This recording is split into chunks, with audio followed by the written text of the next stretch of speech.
So we have these habits, and Lent is really a time for us to slow down and think about them and name our distractions. What is it that's keeping me from fully embracing the life of Christ?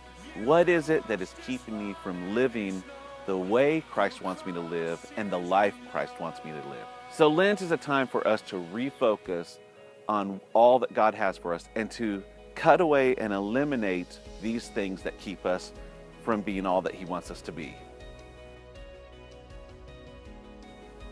I was reading an article the other day, and it was talking about how Lent is really talking about the big no and the big yes. And the author was making the point that really there are a lot of things in our lives that we need to learn to say no to so that we can say yes to what we should be saying yes to. We've got a lot of things that we allow into our lives that crowd our time and our energy, and they keep us from being all that we're called to be. And so Lent is a time where we say, what are the no's in our lives? What are the things in our lives that we need to learn to say no to?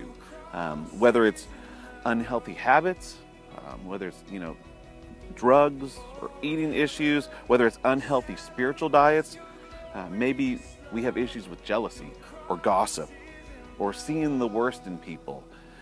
Maybe it's as simple as expecting God's peace without actually spending time in prayer with Him. Maybe it's about coming to worship on Sunday, but we don't really engage in the week in the life of Christ. And so we're really saying no to Him all week and then expecting God to bless us in 90 minutes on Sunday morning.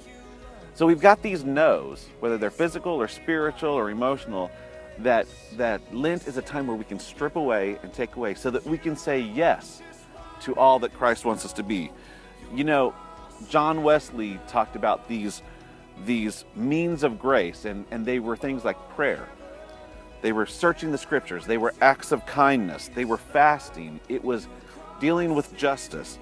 It was corporate worship. It was dealing with the sacraments of the Lord's table and baptism. It was taking on these yeses.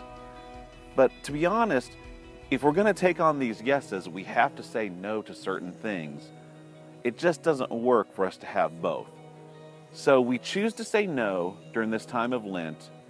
And the beautiful thing is these 40 days give us a chance to reshape our habits. They give us a chance to reshape the things that really matter. And as we say no to these things during Lent, it becomes easier to say no to them after Lent and to begin living a life of saying no to these habits that God doesn't want, because we've started to take on these habits of yes that God wants us to have in our lives. And so really that's a general overview of what Lent is.